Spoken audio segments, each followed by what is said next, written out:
Hello, everybody, and welcome to another exciting episode of the Digital Download, the longest running weekly business talk show on LinkedIn Live, now officially syndicated through IGBN and the TuneIn Radio Network. We are the largest reach of any online podcast as well, I believe.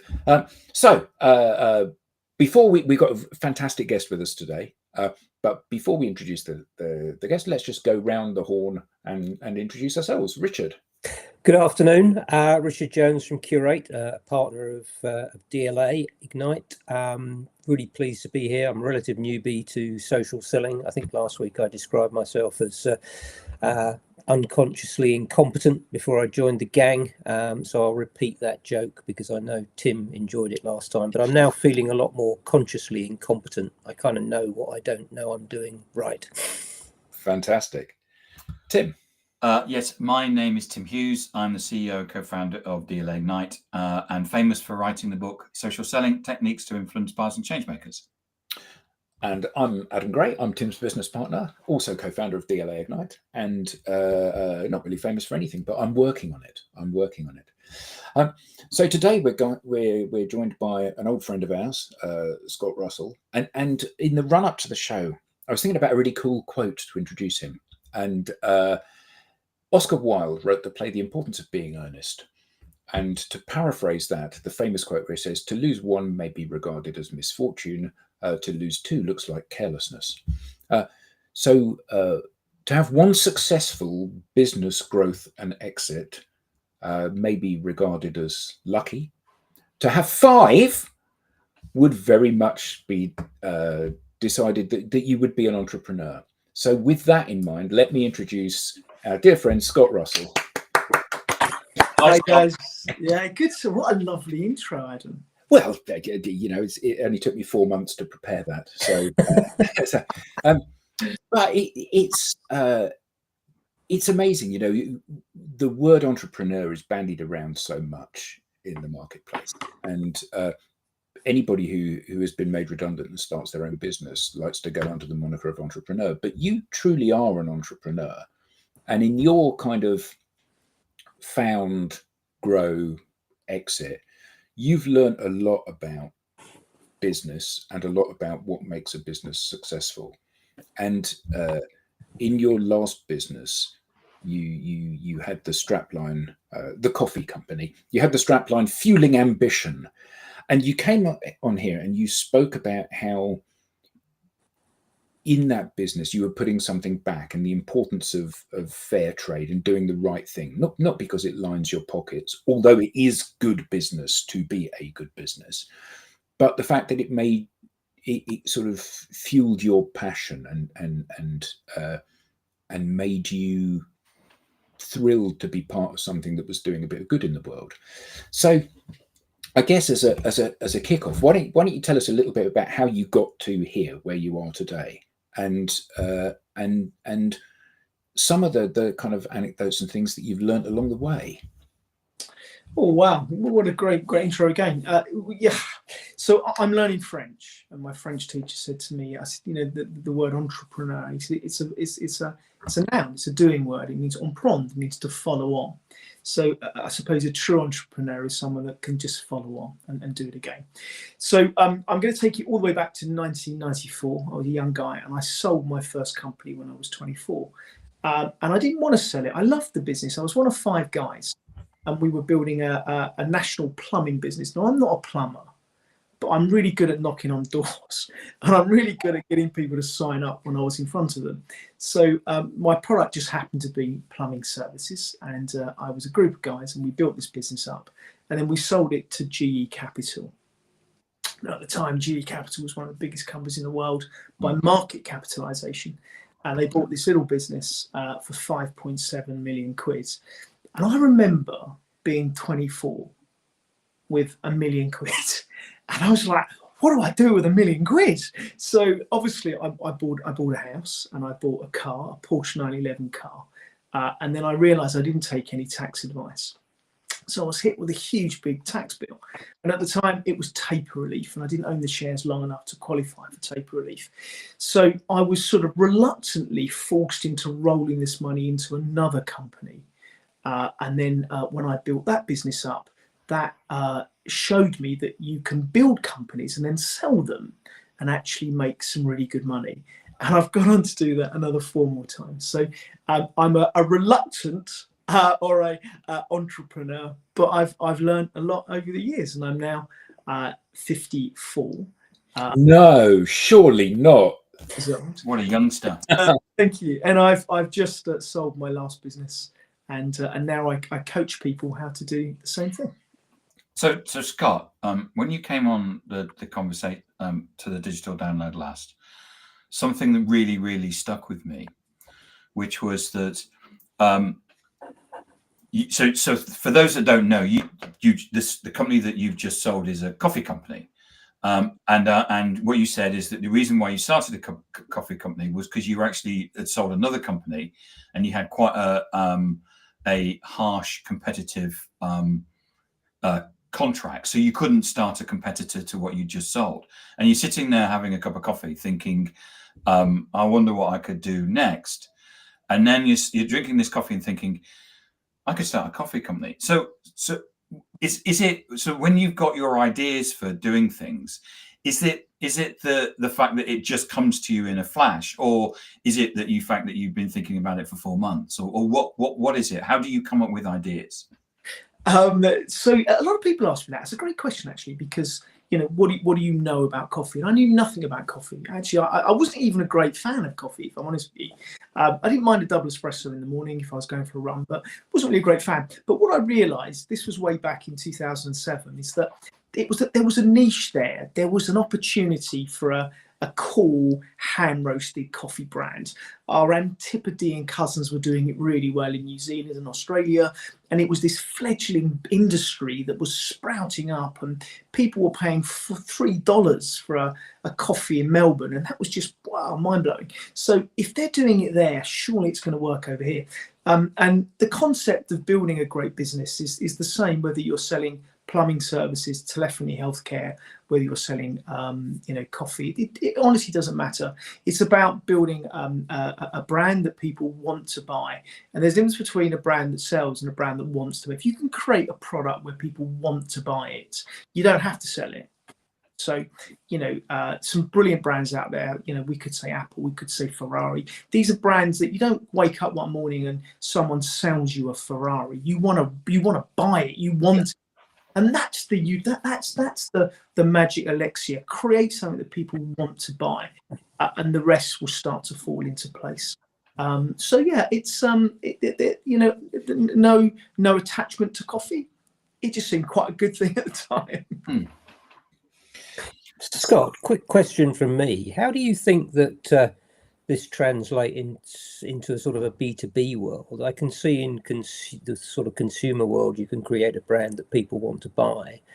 But in the B2B world, I think it's possibly a little bit more challenging. So I'd be interested in your take on that, and how you think maybe you could aspire to the same model. Yeah, I'd flip that back to you, actually, and say I think it's easier in a B2B. And all of my book companies have been B2B companies, even the coffee company. Okay. It off as a B2B. So we were working with some huge businesses, and the concept is that let's supply to big businesses, and let's gear the business ready for that. And before that, we were dealing with the NHS, and before that it was telephony. So I understand the B2B market probably a lot better than the B2C market. But once you're doing it pretty well with you understanding it, then the transition to a B2C isn't too difficult. So yeah, I'll flip that back and say it's probably easier B2B. Oh, excellent, good. So obviously along the way you've created some very loyal, high-performing teams, because even as an entrepreneur, it's not all you, is it? You surround yourself with good people that do a lot of the lifting, and you funnel their ideas. So how do you create the culture within a business that invites people like that to come in and contribute, rather than people just to see it as a job? And the best thing to do is talk to young adults, go to a school and ask these sort of brilliant questions, because if you follow the normal path of an entrepreneur, we create a company because we love the product or the service that we're doing. We get good at it and we start to grow, and we get busier than one person can deal with. So then we bring on board an assistant, and that assistant helps you grow, and then you build maybe an ops team, and then you create this classic pyramid. And that's how the business starts to grow. My concept is completely the opposite. So I'll create the company, I'll create the concept, and I think I know what the value is going to be in the future. And the first thing I'll do when I launch that business, I'll try to replace myself. The very first person I try to replace in that business or hire is someone to take my role. And then once I've done that, then I'll look at the next challenge, which could be logistics, could be marketing. And I'll look to bring on board a brilliant person there. And when I say brilliant people, I can find these brilliant people because they just don't have that courage to do it for themselves. They've got all the skill sets, they've got all the products, they're brilliant at what they do, but they're not a founder, and they just haven't got that leap of faith to do it. And it's brilliant to take on people like that, because you can take that energy, you can take that passion, and you can really help them become a company owner. So reverse the pyramid, get yourself out of the business, and then start to bring on people that perhaps haven't got that opportunity or that know-how, and then you can teach them. And you hear a lot, hire people that are better than yourself, but that's not too difficult with me, actually. I'm not actually that good at anything. And one of the nicest things people can say to me, and they've said to me over the years, you don't actually do something. You're really lucky, aren't you, Scott? You've had 5 companies. You don't ever seem to do anything. You don't ever seem to be anywhere. You never sit in a meeting anywhere. But yet you built these 5 companies. You know, you're an incredibly lucky guy. I'll leave that with you. Yeah, well, it isn't luck, is it? It's about you're incredibly generous with your praise of people, and you demonstrated it here. I spoke for 30 seconds to introduce you, and oh, what a lovely intro, thank you. That was a really, and it's that you have a gift for making people feel good about themselves and giving them a safe space to be able to do their thing, I guess. Having known you and some of the people that you've worked with, they feel very empowered by you. So what can founders and business owners do to help create that environment where people feel that they can really bring the best of themselves? Because we hear time and again so many organizations are people focused, and they're not people focused. We're a family. Yeah, exactly. These are just phrases that are rolled out, aren't they? They don't mean anything 9/10 of the time. So how do you make it different? Because your recipe has worked, and every business that you've started has been in a completely different industry. So the business bit is the transferable skill. The industry knowledge is complete. There's no overlap between any of these. So how have you managed this? Yeah, it's a good point. And I remember my grandfather. When we was growing up, my parents worked long hours, and I would stay with my grandparents.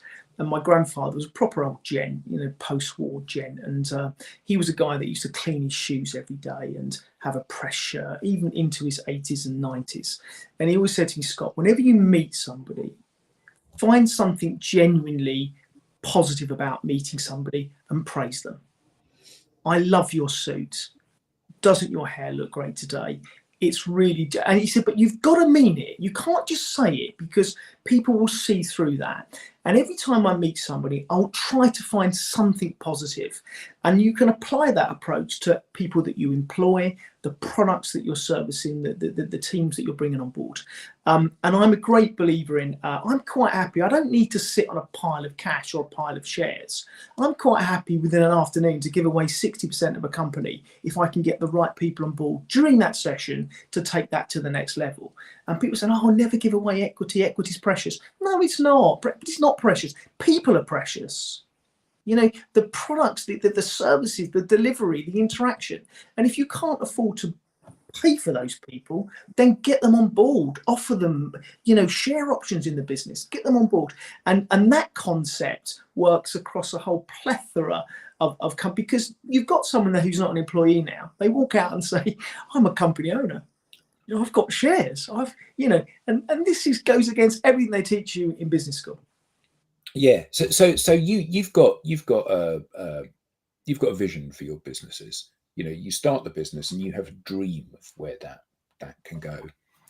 So what do you do to instill that dream in the others that join the business or work with you? Well, and it's not a dream, actually. It's actually a mathematical calculation, and I pretty much know where that business is going to go, and that's just through 30 odd years of building companies. And a few years back, my third company, I already had an option to sell that business when we got to a certain level. So there was a promissory contract signed. There was a future of the business. We had to prove our track record and we had to hit certain KPIs. But if we achieved that, there was a contract in place to buy our business at a multiple that we agreed at the beginning. So that is not an unusual concept for me. And then if I create a company, I'm already looking for the exit before I even now, and I call that reverse engineering, and I coach that and I teach that, and it's a strange mindset, actually, because you're looking for that exit before you've even built it. But if you genuinely don't know where you're going, then it's very difficult to fall off. So how do you get the other people in the organization to buy into this? Because everybody, when they start a business, they think they're going to be the next Mark Zuckerberg or Steve Jobs, and most businesses don't go that way. So you have to surely get that vision into the heads of the people around you as well. Yeah, but you do, and it gets much easier. And bearing in mind that I'm now on my sixth company, and they're all much bigger companies now that I'm not running them. What that says about me, I don't know. But these are two of them are public companies now, and these are big businesses now. So I'm pretty confident in my own ability to create a nucleus, a small business, turn it into a valuable business that can be picked up by a bigger company, and let those guys run with it. And proof in the pudding is in the eating, isn't it? We can all talk about it, but once you've done it 5 times, the 6th time becomes even easier, and the 7th time becomes easier. So if you've got a track record to lean on, I think that helps, Andy. But in your answer, how does one without that experience do it? That's a different question altogether. You've got to then prove it. You've got to roll up your sleeves. You've got to, sit in the trenches and fight with them, certainly in the early days, to prove, talk is cheap, isn't it? Yes. So how do you start to see which people are stepping up and which people aren't? Because even someone with your track record doesn't have 100% success rate of getting the right people on board. So how do you identify which people are the ones that are in step with you heading towards this objective? That's again, that's quite it's a bit like playing a game of football. The players that well, the players that get substituted. You set a goal at the beginning of that game. You have a strategy and you follow that strategy. You don't need to be a genius to work out people that aren't getting it, aren't working with you. And it may not even just be monetary value. It could be cultural fit. It could be people that perhaps don't want to go out for a beer on a Friday night, or for those that don't want to do the yoga class on a Monday morning when the team all get together. There are little KPIs, there are things, there are warning signs. But ultimately, that's down to the line manager to do that. If a line manager comes to me and says, look, Scott, we've just wasted 40 grand on somebody, I would probably say, well, that's not wasted 40 grand. That's cost us £40,000 to work out what doesn't work. So know next time what doesn't work. So I think that's quite a good investment, actually, because I'm not going to waste that 40 grand again. So I don't think that's a very expansive question, and difficult to answer in hindsight, I suppose. So one of the things that you talked about last time you were on, Scott, was that because you were in the middle of running this coffee company, and one of the things was about, and I don't know whether it's you questioning things or whether, but you said that you were sitting down one day and you went and you looked at where the coffee was coming from, and you actually realized that that the where people were basically saying it was coming and it was natural, and the money was going back to all of the coffee growers and stuff like that. When you actually investigated it, actually very little was going back to the coffee growers. Yeah. So you actually brought, if I remember, was it a farm? And to actually grow your own coffee, because you found that you could actually put more back into the local people that were actually making the coffee than by going down this other route. Hey, look, I'm a great believer in knowing your supplier's supplier. And you're absolutely right, my friend. I was in a restaurant in New York and they were selling a cup of coffee. I don't think it was my coffee, but it was certainly a cup of coffee. And you looked at fair trade. Yeah, it was like $9. I'm thinking, Christ, $9 someone's taking for a cup of coffee. And I then wanted to work out, well, of that $9, how much goes back to the farmer? So it wasn't very difficult to research this, and this wasn't too long ago. Actually, it was back in 2014, 2015. So it wasn't that far ago. And then we realised that less than 2 cents actually went back to the farmer, and the rest was caught up in this very convoluted supply chain. And it doesn't take years to work out. Actually, we probably could do this better ourselves. And there was this whole podcast about how I challenged fair trade and the Rainforest Alliance, and that was really good fun. And I quite enjoyed the battle with them. But we said we could do it better. And then, and the idea of sharing the retail value with the farmer. And what the biggest revelation was, big firms like Green King, Marriott, big global firms said, yeah, okay, we're cool with that. Yeah, we'll share the retail value. No problems at all. And all the way along, we're being fed this bullshit about, you can't push the prices along. They're never going to pay them. Well, they will do. Because when they realised the money that they were being paid was substantially less than what they thought, they wanted to do something about it. Big businesses actually are genuinely, they do have an ESG focus. They do care about corporate social responsibility.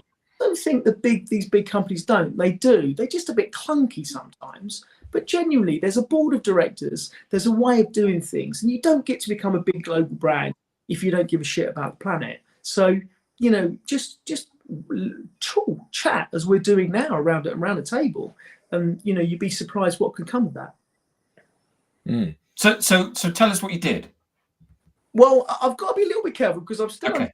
the covenant what I can say, because Okay, no worries. they're owned by an investment firm, and I got told off a few months back because I was on stage and they used the Paddy and Scott's logo, and I got a message back from their legal team to say don't do that, even though it did say exit. So, but in answer to your question, we just said, okay, let's have a look at our suppliers. Let's go to around the world. Let's see if we can do it better. And in isolation, it's easy to do it. On a global scale, it's slightly better, like bigger and harder. But the concept was, I can do it better than fair trade.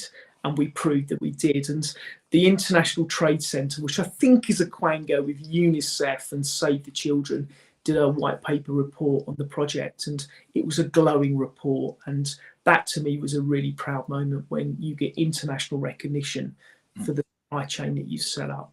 And that was these guys were following us for months to find out what we were doing right and what we could do better. And it was a great place to be when that report was issued. So clearly you've had some phenomenal successes during your career, starting a business with nothing and exiting with loads, and repeating this and things like the fair trade, or improving the world of fair trade and getting the kind of the rubber stamp and the ratification of that. But sometimes things don't go well. Sometimes things go dreadfully badly and don't pan out as you planned, either in a business or with a client or a project, or with some concept that you have that you can't take to market and you've completely misunderstood what's going on. So how do you bounce back from that? Because I've never seen you not smile. I've never seen you take any of this stuff. You're always upbeat. If something's going well, you're smiling. If something's not going so well, you're still smiling and have got that kind of energy around you. So how do you do that? How do you do that? Because that's something everybody would like to know, I'm sure. Look, I'm a blessed guy. You know, I've got my health, I've got my family, I've got 4 great boys. I've got a son that's 26 that's rocking it in the digital media world. Just bought his first house in London. He's filming in Cambodia. Then he's off to Los Angeles. I've got another lad that's about to leave to go to Canada to teach girls how to play rugby. I mean, you know, I'm a blessed guy. I'm in a beautiful home. I have a home in Southwest France. I have a home in Portugal. I have a home in the UK. I get to travel when I want to, and I get to coach brilliant entrepreneurs. You know, why wouldn't I be smiling every day? Why wouldn't I? And you know, that's like celebrate, like you said, about you meet someone and you find something really nice about them that you can compliment.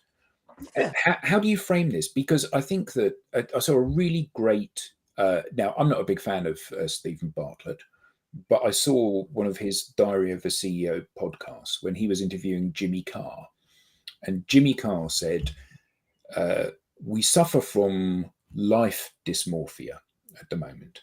You know, we have got it better than we have ever had it." He said, every time you get in a hot shower, remember that 50 years ago, nobody had a hot shower. So that simple pleasure is something you should be celebrating. You've no idea how lucky you are. And yet, objectively, we are that. But subjectively, we look around and go, oh, God, I wish I had a new car. I wish I had a new pair of training shoes. Wish I could go on holiday. These people seem to be living this wonderful lifestyle. So how do you reframe this stuff when things are not going well? How do you do what you just did and say, yeah, that's gone to crap, but this other stuff is what defines me, and this is what's really important? How do you keep perspective on this? Again, you're probably asking the wrong person, because I tend to see the world in rose-coloured glasses. So, you know, if a doctor said to me, okay, Mr. Russell, you've got 24 hours to live, I go, right, okay, let's get on my motorbike, let's go and do a parachute, let's go and make the last 24 hours really count. I wouldn't sit there and mope and think, you know, Christ, what am I going to do? And I think, you know, when you're around someone that's genuine, honestly positive, then that brings out the positivity in other people as well. So, you know, I used to love sitting in our management meetings on a Monday morning, because I would feed off that positivity, and that positivity would go back in spades to the team, and, you know, empowering people that have never been empowered before, asking one of our baristas to come into a board meeting, a strategy meeting, and say, okay, come on, how are you going to run this? How would you run this company better? How would you do it? Come on, sit down. You've got the floor for 10 minutes. And they're never going to get that opportunity again until they run their own company. You know, the brilliant Maddie Gray, your daughter, you know, at the time that she worked with us, and she worked with an intern, and they designed the first Keep cup made from, you know, recycled Bic pen lids. There's over 1 million of those out there that your daughter's created, that she's done that now. You know, she's got her initials in the product code. I know. Yeah. The QR code, it's got her initials on there. And you know, but would you give that project to an intern and you know, a school, you know, someone with a school experience? Absolutely, of course we would do. You know, and that empowers people. And, you know, there is something to, you know, about this. Now, you can't just be positive for the sake of being positive, because that looks a bit sinister. That looks a bit strange. So, but you know, it's as human beings, you're right. You know, we've got things really, really well. And, you know, if you were setting up a company tomorrow, there is so much help out there for you. You know, there's an opportunity called the internet, social selling, where, you know, everybody now can be your customer. And this is something I never had when I was a young lad growing up. So, yeah, I think it's a good time to be alive, isn't it? It is. I mean, I remember the first business that I ever set up 25, maybe more years ago. And I didn't know anything about it. I didn't know anyone like you. I didn't know an entrepreneur. Didn't know anyone, because there was no internet. You know, you had your immediate network of people that you knew, but I didn't know anyone that kind of could give me a leg up or point me in the right direction. So I went to the Citizens Advice Bureau and said, I'm looking to start a business. What do I need? And they said, well, you should go to Business Link, because they've got some help they can give you. So I went to Business Link and I said, I'm starting my first business. What do I need to do? And they said, well, you need an accountant. I said, well, show me an accountant. Here's a list of accountants. So just pick one of these because we can't give you any advice. So, well, I've come here for advice. I've not come here for a shopping list. I've come here for advice. I want you to tell me what I need to do so I can go and do it. And now I get it that it's a great deal easier from that perspective. But also it's a lot more difficult because now there are loads of people like me that are starting their first business that now have got all of this help, and it's a lot easier to launch a business today. So there's more competition, and that's a bad thing, isn't it? I think you set your bar. That's the thing, is that there's more competition, but people want to be a millionaire within 6 weeks, and this just doesn't happen. It doesn't happen. It doesn't take 6 years, 10 years to become a millionaire in business. So you just got to set your sights realistically. And when you set your sights realistically and you do the basics well, you've got a better chance of the other person setting up that business on the day. And it's just as simple as that. It's doing 5 things every day really well. And this morning I was up at 5:30, and I'm not a gym guy, but I do like going for a run in the morning. I had a mentoring session between 10 and 12. I picked my son up from school. I've got a conference call here. I'm on a podcast with you guys. I'm doing a keynote speech this evening. Every day I'm really super busy. So I don't really get time to sort of, wonder or ponder. And when you explain that to young entrepreneurs that are setting up a business, I don't think they realize how hard you've got to work. You've got to work really hard. But if you're really enjoying that work, actually, it's not like work. And this is the thing. So it's trying to sort of, get people to take on board these tasks because they enjoy doing it. And then success may well follow you and you're not pushing it. So enjoy what you're doing, initially. I think it's a really key thing. It's an obvious thing, but I think we miss the obvious things in business sometimes, don't we? Absolutely. And I think so I saw a post on Instagram or whatever it was the other day, and it was highlighting how much money, and again, this is obviously, you're in business to make money. You want to make money. You're prepared to work for that. You don't expect a free ride. But everywhere young people look, what they do see is people getting a free ride. Now, I'm not saying that being an influencer isn't hard work and these people don't deserve. Kim Kardashian didn't get to have 150 million followers by accident. But Mr. Beast making 450 million pounds a year on YouTube, and and he's been doing it for 5 years or whatever. And then by contrast, you've got this person that spent their whole life that's got half as much. And it seems that everywhere we look, that we are having our noses rubbed in the fact that there's an easy button. It's easy for you. Just follow my plan and you're going to be a multimillionaire by this time next week. And, you get to be old and cynical like us and you realize actually that generally isn't the way the world works. But I'm not sure that young people see that side of it. They don't see that you work, as Arnold Schwarzenegger said in his autobiography, the reason I'm going to win is because I'm going to work harder than you. Not because I'm a better actor or stronger or fitter or more handsome or anything. It's because I'm just going to outwork you. And that work ethic is something which is so often not talked about, isn't it? Yeah, and I think, do you know what, guys? I think the sort of younger generation get a bad rap as well, actually. I think I meet some really hardworking young entrepreneurs. I meet some really hardworking baristas and people doing sort of, on agricultural apprenticeships. And these guys are working, these girls are working really hard. And, let's not, so we all like to talk about a woke society and this and that. And I think that's a very small majority, really.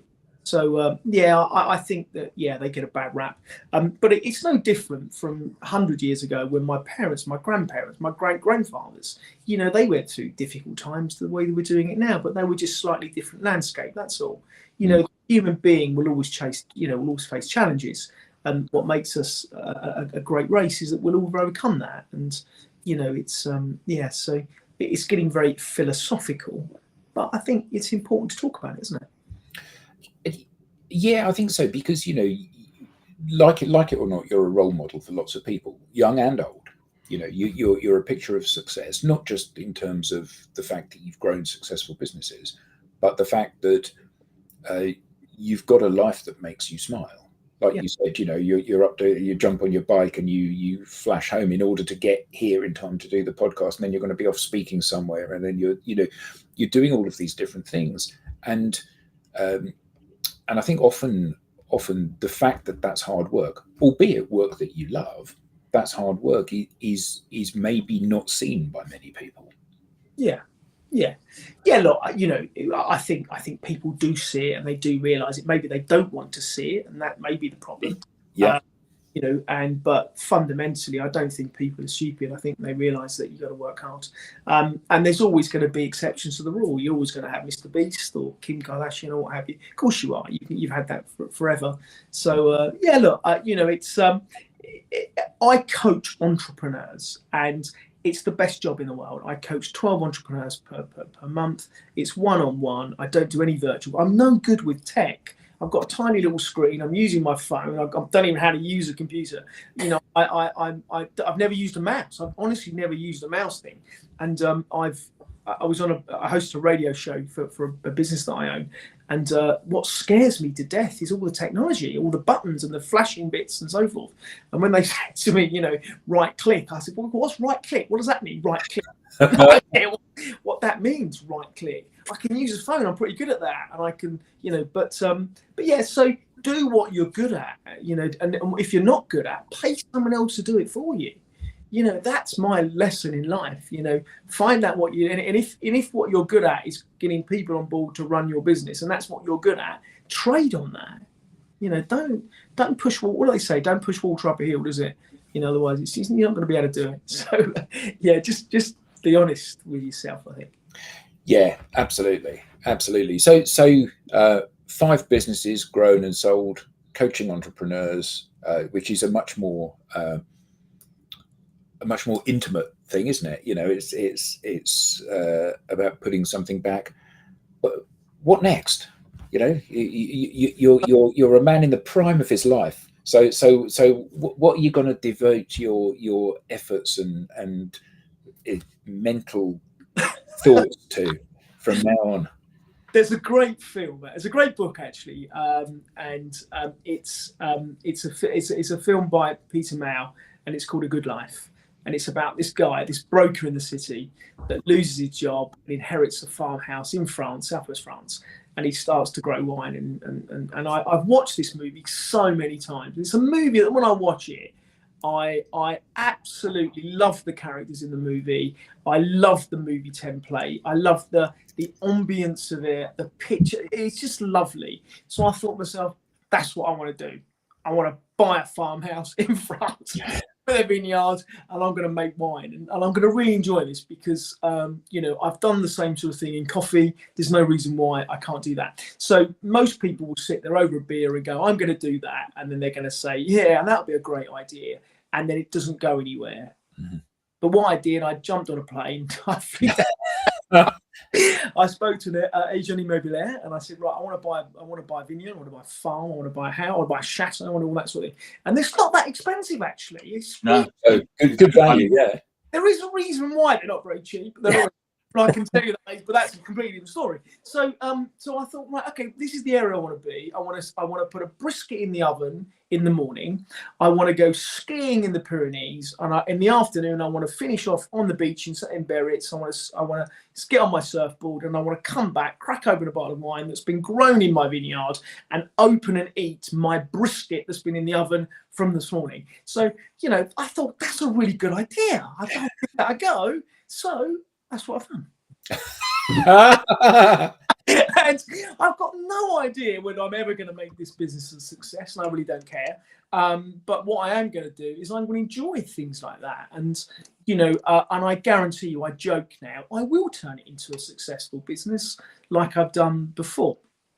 But, people, you've got one life, yeah? We've got one life, guys. And we talk about our dreams and so forth.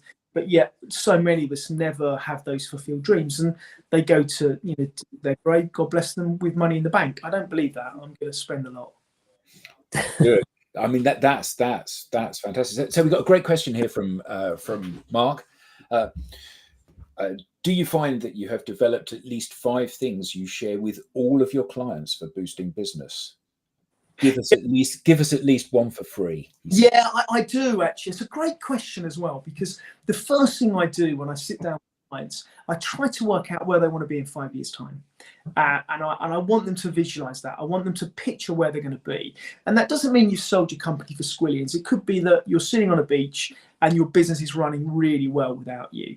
It could well be that you've created a product that addresses climate change. It could well be that you've addressed the whole. So it doesn't matter what that is, but let's start with a goal and let's reverse engineer that. And then we work out what's it going to cost to do that? How much are we going to need to earn? What's our market? And then you can start to build a business like Lego. It all falls into place. And then you start to think, okay, so to do that, you need to do certain things regularly every day. And we go back to this 5-item rule, 5 things that you've got to do every day really well. Set a time to it. Once you've achieved that, then take the day off. Bask in the glory of a really good, well done day. Otherwise, you'll sit on your phone, you'll procrastinate, you'll start things, you'll finish, you won't finish. 5 brilliant things per day. And as you start to grow, you realize those 5 things become really achievable tasks, and those 5 things start to have an impact. And those 5 things turn into 25 a month, and we've got it. We understand where we're going. So have a plan, stick to it, and business is quite simple as long as you don't go off sidetrack.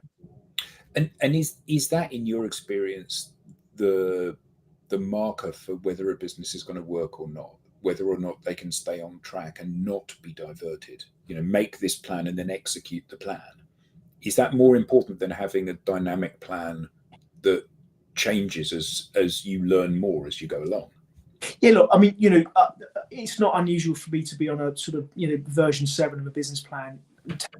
That. And there's no point, what do they say? That the definition of insanity is doing the same thing over and over again, but expecting different results. Yeah, so we know that. So if it's not working, you've got to change that. But I am a stickler to sticking to a plan. I really am, because sometimes you'll just go off at a tangent, and success can be intoxicating. You one brilliant deal, and you think, do you know what? We're going to change the way we do things, and we're going to go for this vertical market. Sometimes that can be more dangerous than not. So have a plan, stick to it. You don't need as much money as what you think. That's what I have learned in life. I've exited with over £50 million worth of cash over the years, but you don't need as much money as that. And remember, a lot of that money will go back to paying out shareholders, investors, and so forth. But you don't actually need as much money, I don't think, as what people think they need as well. Yeah, I think certainly as you get older, you find your pleasures in different, less expensive things, perhaps. But I think the idea of the religious keeping to the plan, change the plan if you need to, but keep to the plan is really important, because I guess it then gives you a yardstick to measure whether or not things are working or not, or you're going in the right direction. Yeah, if you can't measure something, if you can't monitor it, you can't measure it. If you can't measure it, you can't monitor it. So we all know these analogies, and it's like baking a cake. It's like doing anything. It's like maintenance on your car. You have to follow a process. There's no point taking the oil sump off without draining the oil. There's and people are always looking for that fast fix, and that doesn't work. So, but a mindset as well, making sure if you embark on a journey, if it may not be me, but get yourself a business coach. The best advice I can give somebody is get yourself a mentor or a business coach early on in your journey, because it will just stop you getting the scars, because they've already got them. They've already had them. And if there's money, and they're not, a good business coach doesn't have to be expensive. You can have an online coach. You don't have to be face-to-face online, but definitely do that. And there are organizations out there that will fund up. There's leveling up money available to get yourself a good coach. Definitely do that. I've had a coach for 17 years, still have one. And how do you find a good coach? Because it seems to me like advice is cheap. Everybody's got an opinion on something, and you are somebody whose advice I would take, because you've proven it. And I often joke about, if I've got a business coach, I want them to be rocking up in a Ferrari, not on a bicycle, because actually it demonstrates that they have been able to execute on their own thinking of this, and it's paid them a dividend for doing it. I'm not looking for a life coach, I'm looking for a business coach. So how do I find a good business coach? Where do I go to do that? Well, it's funny because a lot of successful entrepreneurs are quite philanthropic in their nature. They are, and they want to give back. So just pick up the phone. Pick up the phone. There's an old term for you, isn't it? Reach out to people that you respect, and you'll be surprised at the response that you get back. The amount of people in my career that I've reached out to, which I'd never ever expect someone to do, but they are, and they will reach back to you. And you're right, Adam. Get a coach that you respect as well. I think that's really important. They don't have to have sold businesses for millions, but they need to have proven themselves in the chosen field that you're going into, whether that's creating teams that can deliver the products or product manage. You just get someone that you respect, and you've got to sit in a room with that person for 3 hours. Do you want to sit in a room for 3 hours with somebody? Is that something that's going to drive you mad? Would that be a chore? Or do you want to look at your watch and go, Christ almighty, we've been in this room for 3 hours. It's gone like that. Mm. They're the sort of people that you want to align yourself with. But reach out to people, because you'd be really surprised who'll come back to you.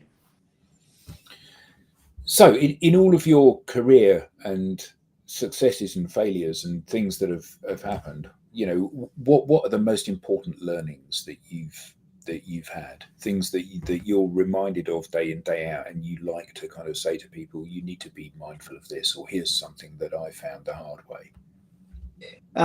Yeah, it's a good question. Without sort of, don't take so seriously, all that sort of stuff. But I'm trying to, that's a great question. It deserves a good answer, a well thought out answer. And I think that just don't be harsh on yourself. So many people, they give themselves a hard time. They beat themselves up. And, failure, I've had failures. No one ever talks about my failures. But, people always want to talk about the successful companies that you built.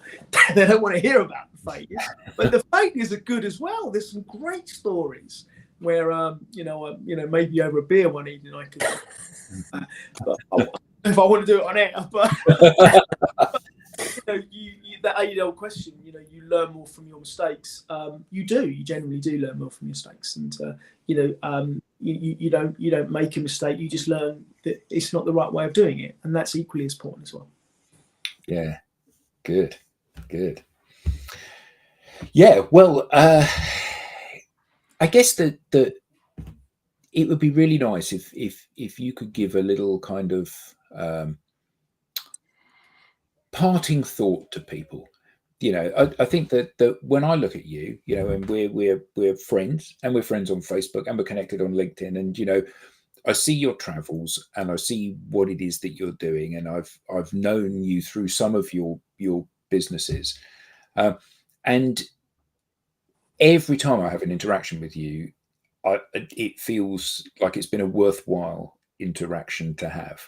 Whether that's because it's oh, look at that, he's got a new bike, or whether or not that's he's throwing himself into another project, or he's doing another adventure somewhere, or whatever. So what kind of parting thoughts for life and business and everything can you share with people? I think sort of challenge all the time, positively challenge. And at the moment, I've always wanted to write a book, so I'm going to write a book. I'm going to do it. I'm going to get someone to help me do this, and not that I need someone to help write it, but I need someone to crack the whip and make sure that I'm doing the So I may speak to you guys about that, but literally, I think that you've got to follow that. You've got to follow that dream. You've got to basically believe in yourself and challenge all the time. My commerce teacher was trying to teach me about lost leaders when I was 11 years old at school. It wasn't called business studies then; it was called commerce. And you'd sit there and they would tell you. And and he said to me that you buy something for £1 and you sell it for 90p to get market share. And I was just thinking, I can't get my own. Why would I buy why would I buy something for £1 and sell it for 90p? My mum and dad would go mad. And he went, no, because it's about getting market share and you've got to get people using your products. I said, but that just means that they're using it, but they only want to, they've paid 90p for it. But the product's worth £1.20. Why do I want market share of a product that's being sold below what it should be being sold for? And he just sort of said to me, Scott, get out of the room because you're disruptive. The classroom. And I was put outside and I had to sit in front of the headmaster and tell him that I just disagreed with a commerce teacher. And my mum and dad had to come to the school and I was disruptive and so forth. And they were really proud of me. And they went, Scott, you carry on disrupting. So all through my career, if someone tells me I can't do something, I'll listen and then I won't take any notice. I'll just go, right, I'm going to find a workaround. You know, if someone tells me I can't bottle in the area where the vineyard is, I'll say, why can't we bottle there? There's no palliation there. We can't do this. We can't do that. Why not? Well, let's do it. Let's make that work.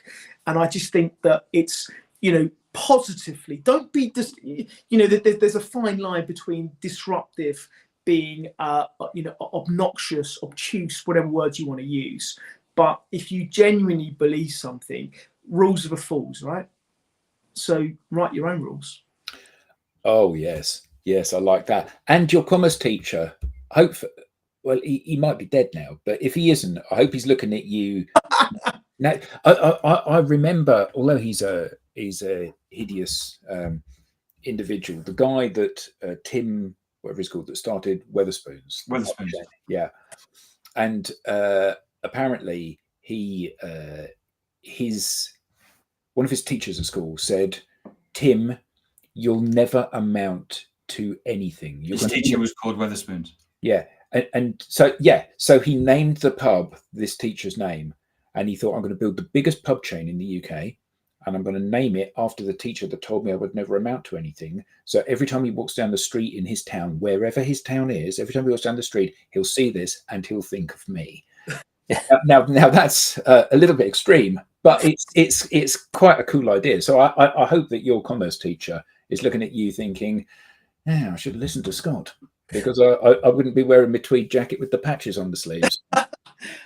Do you know what? I hope he, you know, I don't mind. You know, it was just the moral of the story is that the class were just happy to nod along and go, yeah.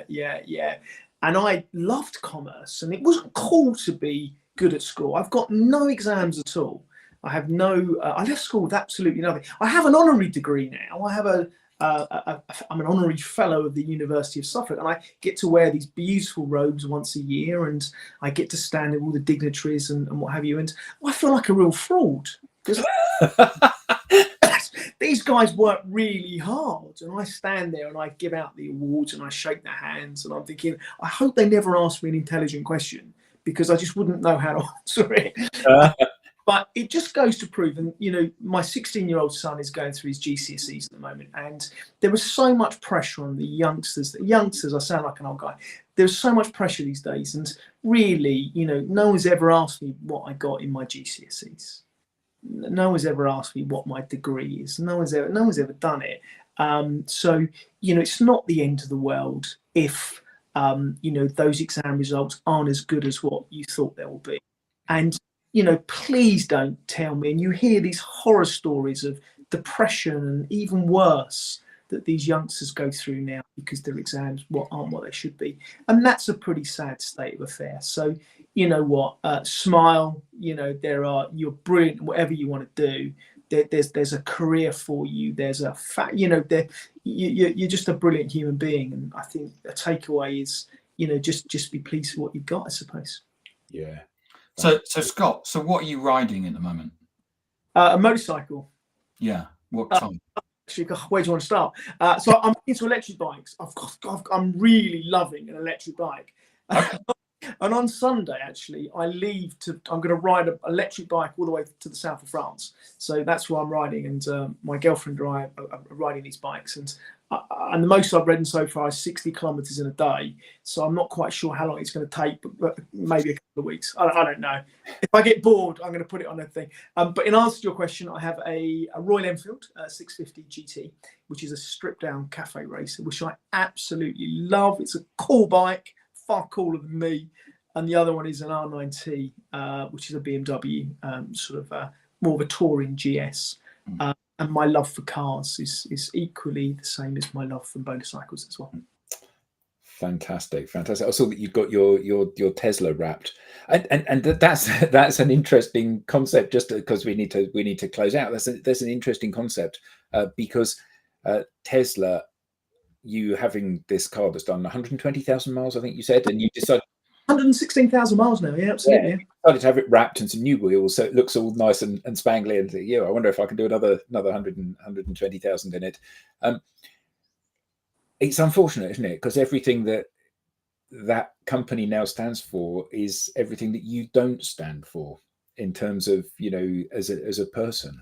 So it's kind of, yeah, my how things have changed, eh? I mean, I've owned that car. I bought that back in 2019, so I've had it for years. And Yeah.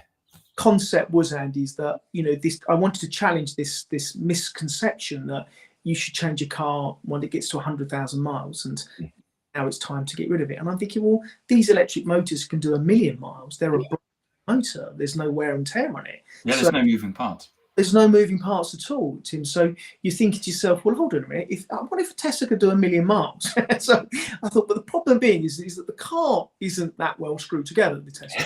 And so, you know, bits fall off it, and the paintwork's not very good as well. So I just thought, I'm just going to wrap it, and then I'm going to put some new wheels on it, and I've given it a lease of life, and I love it, and I'm over the moon with it, and it's my daily driver, and it's good fun, and I'm not precious about that car, although it's a beautiful car, and I'm very proud to own it. Yeah, it's just challenging that norm again. We go back to what I said before. I'm going to always challenge the norm as long as I breath in my body. I'm not going to accept the status quo if I think I can do it better. Fantastic. So, Scott, thank you so much for joining us this week. Absolutely brilliant. Thank you to everybody in the audience, and of course the panel. If you would like to come on as a guest on the digital download, please scan the QR code and fill out. We're always interested in hearing interesting stories from interesting people. So until next week, thank you all very much indeed, and have a great weekend, a great long